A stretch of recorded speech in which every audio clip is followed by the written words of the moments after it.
À tous nos compatriotes du nord au sud, de l'est à l'ouest, bienvenue sur Inside News RDC. Bonsoir à Jean-Baptiste Nzouzi, à vous compatriotes de Berlin, de Vancouver et de Manchester. Et bonsoir à chacune et chacun d'entre vous qui nous ouvrez votre salon ce samedi soir. Ce soir à Kinshasa, les drapeaux flottent encore sur les toits depuis la qualification historique de nos léopards. On entend des klaxons, on voit des sourires. Et franchement, ça fait du bien. Ça fait un bien immense. Mais ce même soir, pendant que la joie sportive illumine nos rues, 3 réalités plus profondes attendent une réponse de la nation. La première est celle de notre souveraineté technique. 150 millions d'euros ont quitté notre territoire en direction de Berlin pour financer la construction de centrales solaires dans 36 de nos territoires. Le chiffre est colossal. Les questions sur la transparence de cette attribution le sont aussi. La deuxième réalité est celle de notre capacité de défense. La proposition de loi sur le service militaire obligatoire a été soumise cette semaine aux tests citoyens dans la capitale, avec des résultats qui méritent que la nation les entende. Et la troisième réalité est celle de nos alliances régionales. La République du Congo a envoyé son ministre de la Défense à Kinshasa. Ce que les deux pays ont signé compte. Ce qu'ils feront ensuite comptera davantage. Ce journal vous dira les faits, les chiffres, les questions que les discours ont soigneusement évitées. Nos brèves couvriront aussi ce soir l'Est du pays qui saigne, les institutions qui bougent et les projets qui dessinent demain. Les léopards atterrissent à Njili demain matin à 9h. Mais ce journal, lui, atterrit maintenant.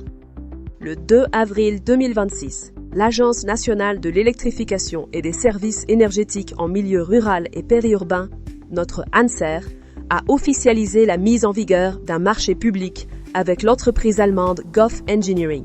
L'enveloppe, 150 millions d'euros. L'objectif, construire 230 centrales solaires photovoltaïques et mini-hydrauliques dans 36 territoires congolais d'ici 4 ans.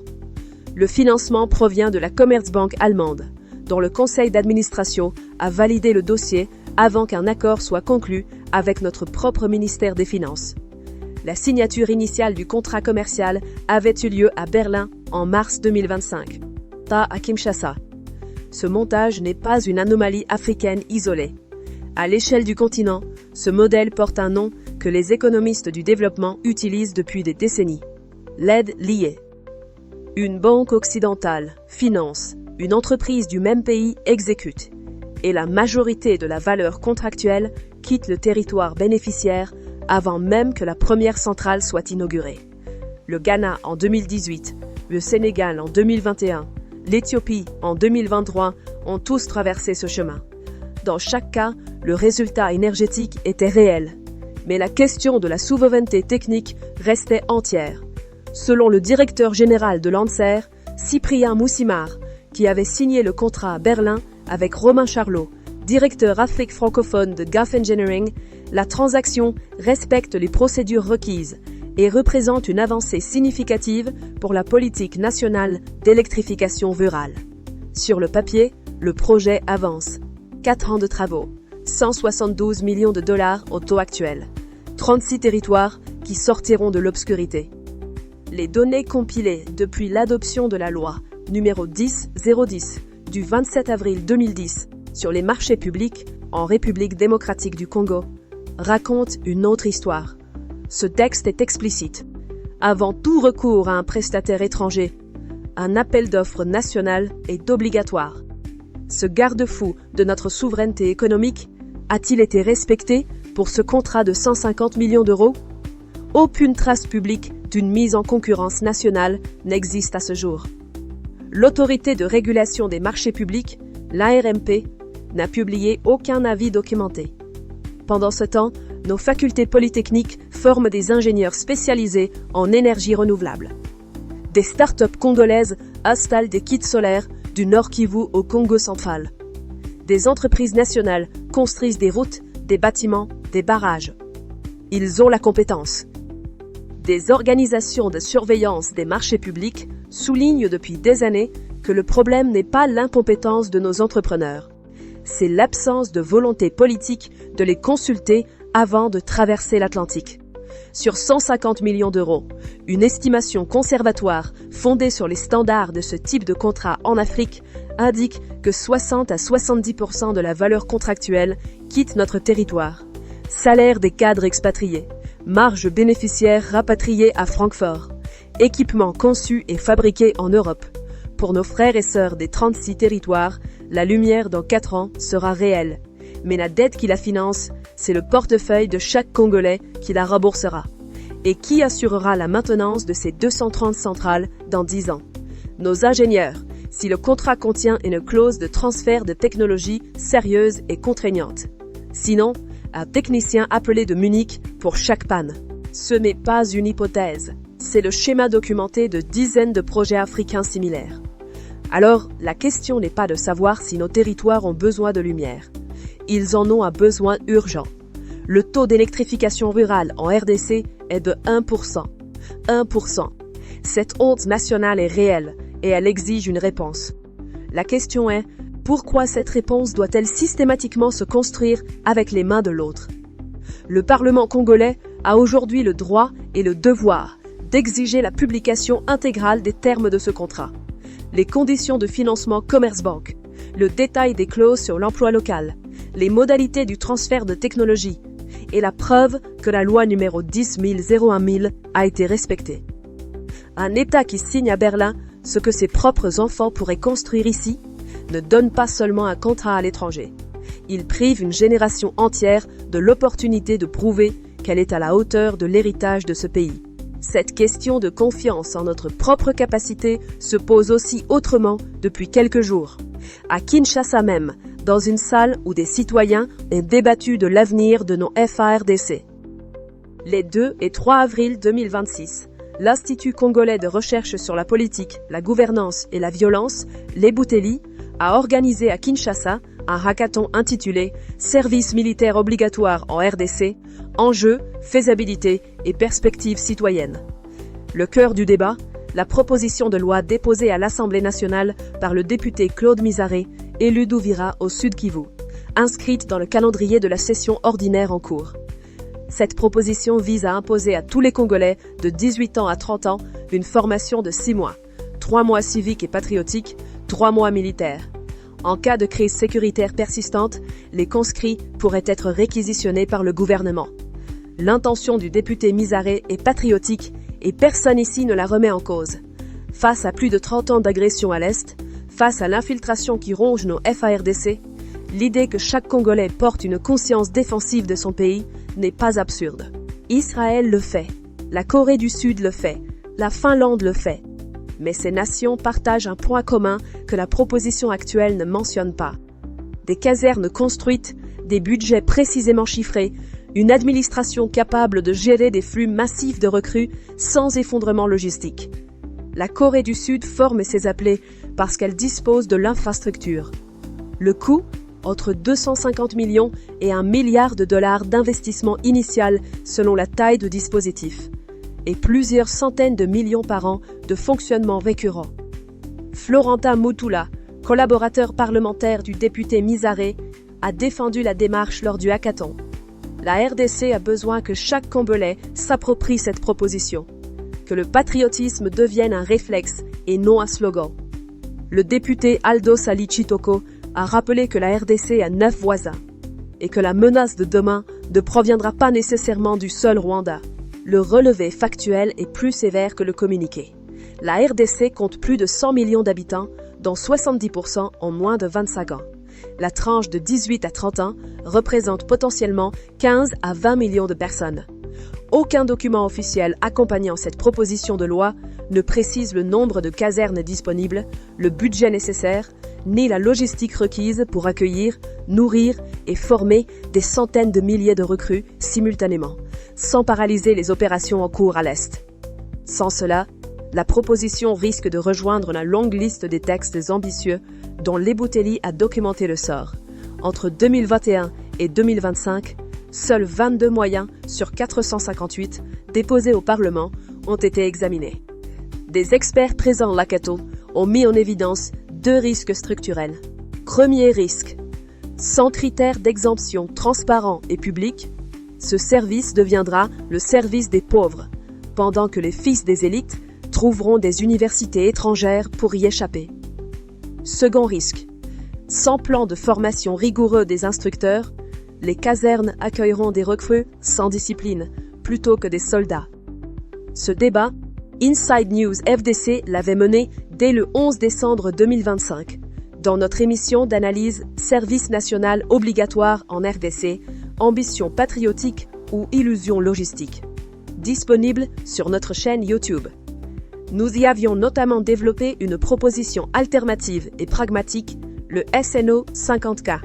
Former 50 000 jeunes hommes par an dans 25 bases provinciales décentralisées sur un cycle de 9 mois, avec 3 phases distinctes, civique, militaire et spécialisée, et une passerelle directe vers les FRDC pour les meilleurs éléments.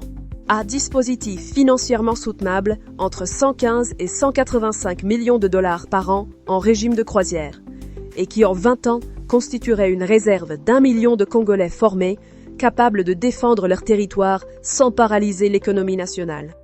Ce débat n'appartient pas qu'aux parlementaires. Il appartient à chaque père qui regarde ses fils et se demande s'ils seront là pour défendre ce pays et dans quelles conditions.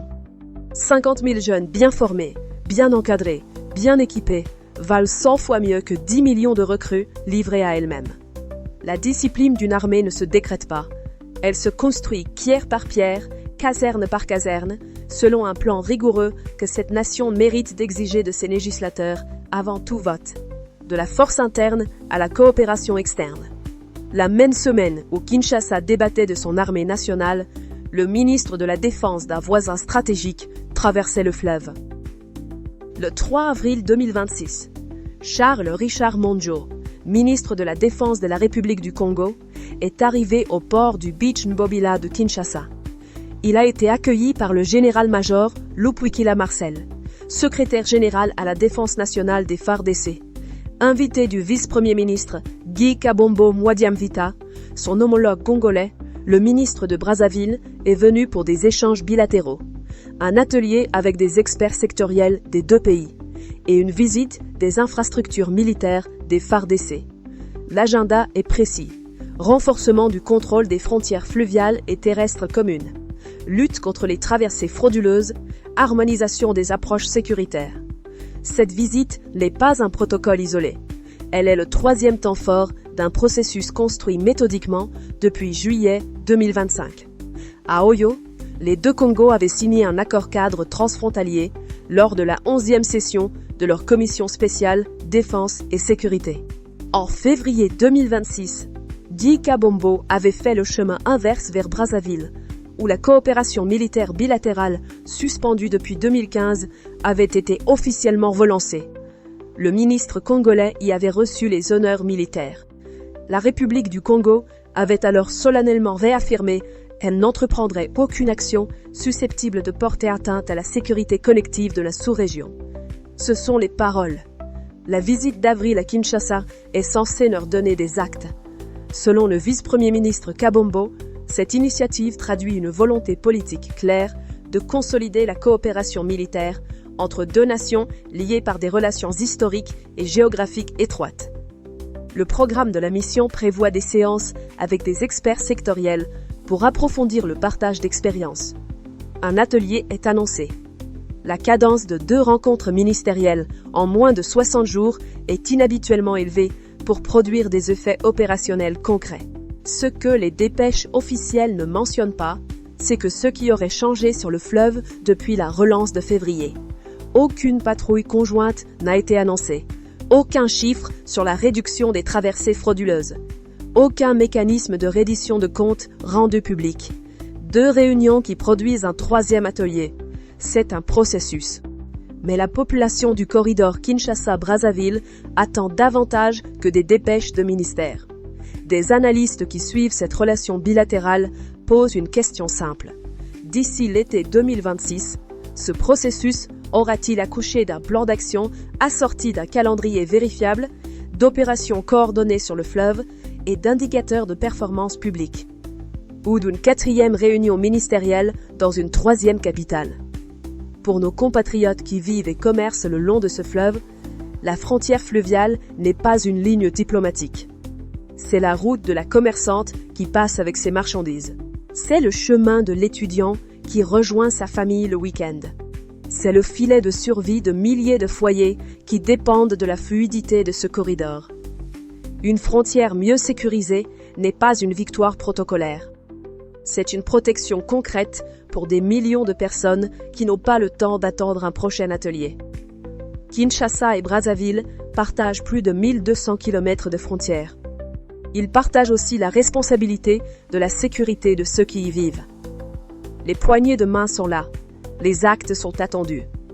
Ces questions de souveraineté et de sécurité ne s'arrêtent pas aux frontières. Ce soir, deux réalités nationales méritent toute notre attention.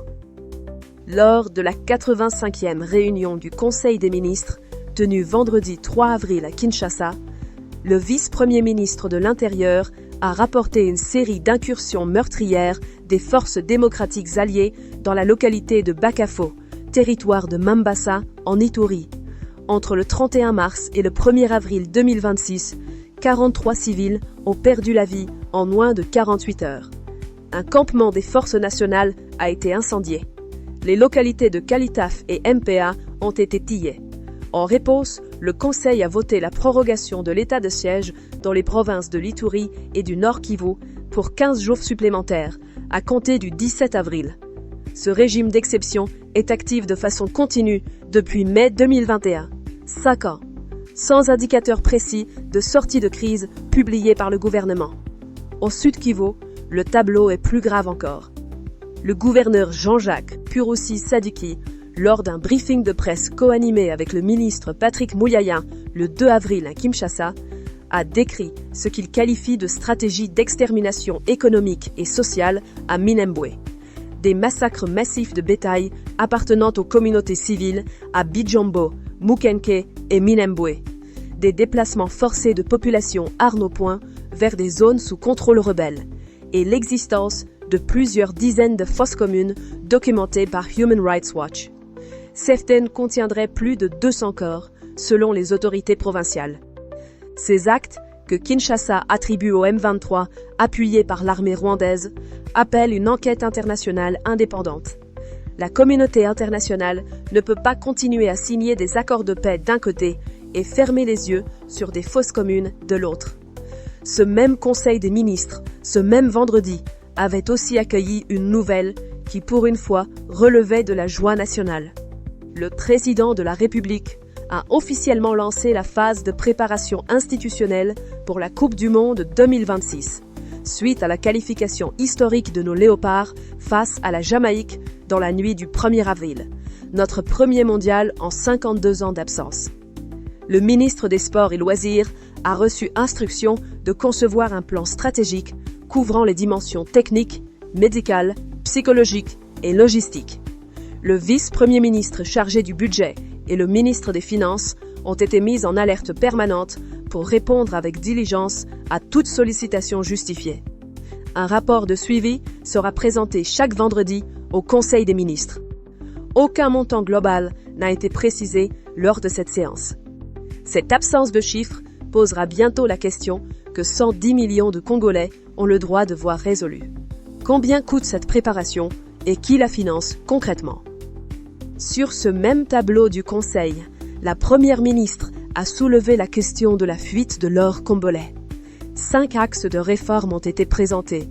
Révision du manuel de traçabilité, modernisation du centre d'expertise et d'évaluation des produits miniers, bancarisation obligatoire des négociants et coopératives, déploiement de l'inspection générale des mines aux frontières et réimplication dans les mécanismes de la conférence internationale sur la région des Grands Lacs.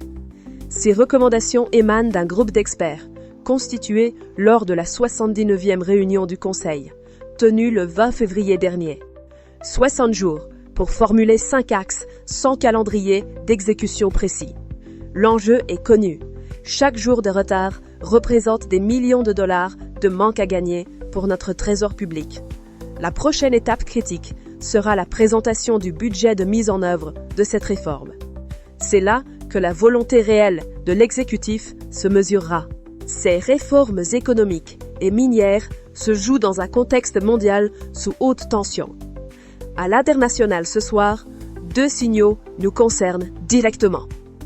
Le 2 avril 2026, le Parlement camerounais réuni en congrès à Yaoundé a examiné le projet de loi numéro 2094 portant modification de la Constitution de 1996. Cette réforme introduit pour la première fois depuis 1984 un poste de vice-président de la République. Concrètement, en cas de vacances présidentielles pour décès, démission ou empêchement, ce vice-président n'assurerait plus un simple intérim de quelques jours, mais achèverait le mandat en cours. Pour un pays dirigé depuis plus de 40 ans par Paul Biya, dont l'âge est de 93 ans, le message politique est lisible sans traduction. Ce qui touche directement la RDC et toute la sous-région, c'est la dimension financière de cette réforme. Fitch Ratings avait explicitement cité, dans sa note de novembre 2025, maintenant le Cameroun à B avec perspective négative, l'absence de plan de succession comme facteur affaiblissant la notation souveraine. Moody's et S&P pointaient les mêmes lacunes structurelles.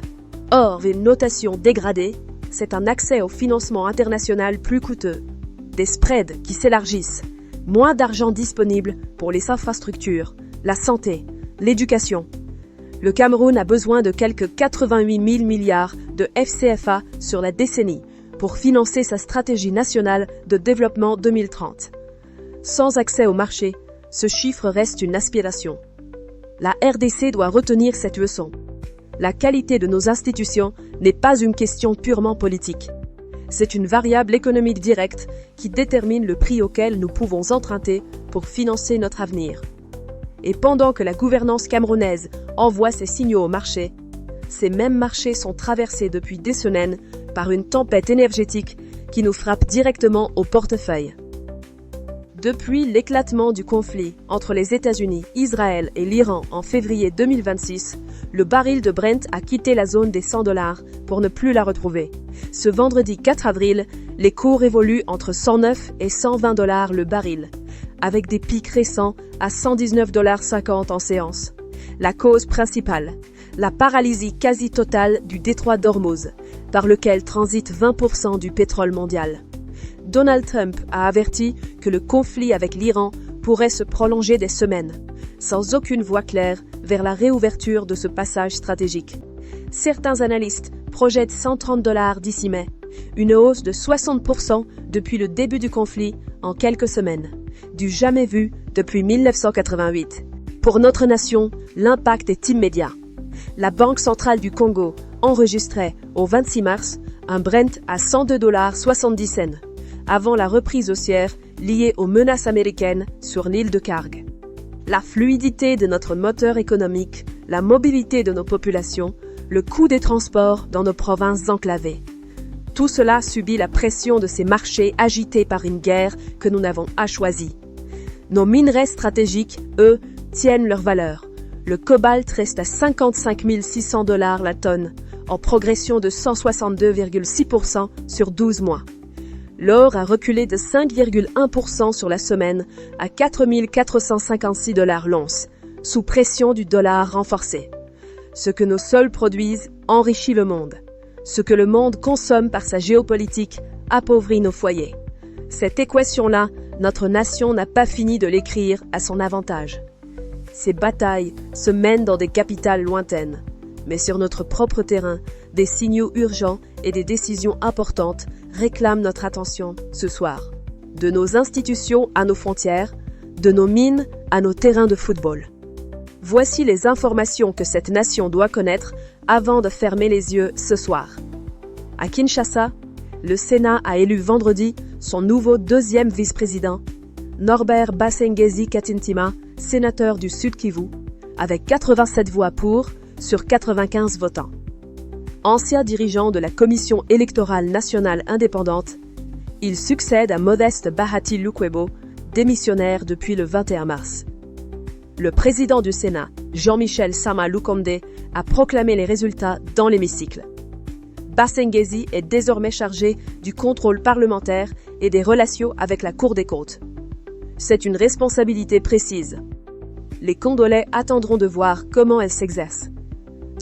C'est précisément sur ce terrain du contrôle institutionnel qu'une note thématique publiée en mars par Leboutelli interpelle. Entre 2021 et 2025, 458 moyens de contrôle ont été déposés à l'Assemblée nationale. Seuls 22 ont été examinés. 4%. Leboutelli résume sobrement. L'arsenal constitutionnel est complet. Dans l'usage, il est marginal. Quand la majorité parlementaire et la majorité présidentielle coïncident, la solidarité politique prend le dessus sur le contrôle. Ce déséquilibre est une fragilité démocratique que personne ne peut plus se permettre d'ignorer. En parallèle, la RDC poursuit sa campagne diplomatique pour l'Organisation internationale de la francophonie. Le ministre délégué Crispin Badoum Panzou était vendredi à Nouakchott, porteur d'un message personnel du président Tshisekedi à son homologue mauritanien, pour obtenir le soutien de la Mauritanie à la candidature de Juliana Amato Lumumba au poste de secrétaire général de l'OIF. La RDC a rouvert son ambassade à Nouakchott après plus de 2 décennies d'absence. Cette campagne mérite d'être suivie de près. Au Sud Kivu, les FARDC ont déjoué ce vendredi 3 avril des attaques simultanées du M23 RDF dans plusieurs localités du territoire de Calais. 4 villages ont été récupérés par les forces loyalistes: Kivudere, Moami-Idjoui, Nyamugari et Mushunguti. Une attaque a également été repoussée à Moulamba, en territoire de Mwenga. Le colonel Kisembo Benjamin, commandant du secteur opérationnel Soukola 2 Nord, a dénoncé les violations répétées du cessez-le-feu par les rebelles. Ces avancées tactiques sont réelles et méritent d'être saluées. Elles s'inscrivent dans un conflit qui, malgré les engagements signés, continue de dicter la vie de millions de Congolais. Sur ce même dossier, mais depuis un bureau à Jeune Afrique, le président rwandais Paul Kagame a affirmé cette semaine que le M23 est un mouvement congolais associé à l'ancien président Joseph Kabila. Face à ces propos, le porte-parole du gouvernement Patrick Mouyaya a dénoncé ce qu'il appelle un verbiage familial visant à brouiller une vérité largement documentée sur la scène internationale: l'agression extérieure contre la RDC. Joseph Kabila, lui, avait déclaré au New York Times: « Vouloir me lier au M23, c'est de la stupidité. » Ce ping-pong de déclarations ne change rien aux fosses communes de Minembwe. Il ne change rien aux 43 morts de Mambasa. Les mots ne sont pas des actes de paix. Pendant ce temps, Washington ne cache plus ses intentions sur notre sous-sol. Lors du Powering Africa Summit du 19 mars à Washington, Nick Checker, haut responsable du Bureau des Affaires africaines du département d'État, a cité l'attribution du segment congolais du corridor de Lobito à l'entreprise Mota-Engil parmi les 3 projets fondamentaux du partenariat RDC-États-Unis signé en décembre 2025. L'objectif américain déclaré que les minerais critiques africains commencent à affluer vers l'ouest en direction des États-Unis. Le vice-premier ministre Bemba a confirmé la préparation d'un appel d'offres international pour le tronçon Tenke-Kolwezi-Dilolo, avec un lancement des travaux prévu au 4e trimestre 2026. Ce corridor est stratégique. Ce qu'il nous coûte en souveraineté en échange de ce qu'il nous rapporte en développement mérite un débat national transparent. Dans la province de l'Ituri, le vice-premier ministre des Transports, Jean-Pierre Bemba, a effectué mercredi une visite de suivi sur le chantier de l'aéroport de Bunia-Murongo. Le bloc de la tour de contrôle est désormais en phase de finalisation. Les travaux du terminal passager et de la caserne anti-incendie avancent à un rythme soutenu. L'entreprise maître d'œuvre Mongabaon Construction est une société congolaise. Ce détail compte. Pendant que nous posons des questions légitimes sur le contrat GOF, voilà au moins un chantier où ce sont nos propres mains qui construisent. Bunia mérite cette modernisation et la nation doit en connaître le progrès. La qualification historique de nos léopards porte une ombre institutionnelle qui mérite qu'on l'éclaire. Plusieurs clubs européens dénoncent la rétention de leurs joueurs au-delà du délai réglementaire de 48 heures prévu par la FIFA après la trêve internationale. Le président de l'OS Séville, Olivier Létang, a indiqué que son club a officiellement saisi la FIFA, dénonçant une décision unilatérale de la Fédération congolaise de retenir les joueurs jusqu'au lundi 6 avril pour les célébrations à Kinshasa. L'entraîneur de l'Espagnol de Barcelone, Manolo González, a exprimé la même incompréhension concernant Charles Piquel. La joie sportive est légitime et immense. La fédération devra néanmoins gérer cette situation avec ses partenaires européens dans le strict cadre des règlements internationaux pour ne pas entacher notre image à l'aube de ce mondial. À Lubumbashi, un projet de jumelage avec Windhoek, la capitale namibienne, a été relancé lors d'une audience accordée vendredi par la maire Joyce Tunda Chansa à la consule namibienne Adri Pillay. La lettre remise par Lubumbashi porte sur la jeunesse, les infrastructures urbaines et la coopération économique entre les deux villes. La Namibie figure parmi les pays africains les mieux gouvernés, avec des indicateurs solides en matière de gestion urbaine et de transparence. Pour Lubumbashi, un tel partenariat structuré ouvre un accès potentiel à des modèles de développement éprouvés. Le défi sera, comme toujours, de transformer l'intention en action concrète pour les Louchois. Voilà, chers compatriotes, le tableau que notre pays nous offre en ce samedi 4 avril 2026. Un tableau dense, parfois douloureux, jamais sans piste. Prenons un instant pour rassembler l'essentiel de cette édition. Ce soir, Inside News RDC a mis à nu 4 réalités que la nation ne peut ignorer. 150 millions d'euros confiés à Gulf Engineering, sans trace publique d'un appel d'offres national conforme à la loi numéro 10-001.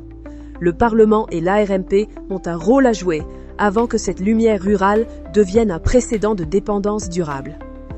La proposition de loi sur le service militaire obligatoire, soumise au test citoyen à Kinshasa, a rappelé qu'une intention patriotique sans plan d'exécution rigoureux reste une promesse à vide. La coopération de défense entre Kinshasa et Brazzaville avance dans la bonne direction, mais les actes concrets sur le fleuve seront le seul verdict qui vaille. Et pendant que nos léopards préparent leur retour triomphal à Njili demain matin à 9h, 43 civils ont perdu la vie à Mambasa. Des fosses communes ont été documentées au Sud Kivu et l'or de nos mines continue de traverser nos frontières sans que notre trésor en perçoive la pleine valeur. Pour finir, une parole de Nelson Mandela qui résonne avec tout ce que nous avons abordé ce soir sur la souveraineté, la défense et la dignité nationale. Ce que vous faites pour moi, sans moi, vous le faites contre moi. Une phrase simple, une exigence absolue. Que chaque décision prise au nom du peuple congolais, chaque contrat signé, chaque loi votée, chaque alliance conclue, le soit avec la transparence que ce peuple mérite. La RDC ne manque pas de richesses. Elle ne manque pas de talent. Ce qu'elle exige, c'est que ces richesses et ces talents soient traités avec la dignité qu'ils méritent. Notre émission d'analyse, Service national obligatoire en RDC, ambition patriotique ou illusion logistique, diffusée le 11 décembre 2025 et disponible sur notre chaîne YouTube, approfondit les enjeux et les alternatives développées ce soir sur la défense nationale. Elle connecte directement avec les thèmes de souveraineté et de gouvernance que nous avons traités dans ce journal. Retrouvez-la et partagez-la. Que Dieu bénisse la République démocratique du Congo et protège chacun de ses enfants, de l'Ituri à l'Équateur, de Kinshasa à Lubumbashi et jusqu'à Berlin, Vancouver et Manchester. C'était Ilunga pour Inside News RDC. Je vous retrouve demain. Bonne continuation.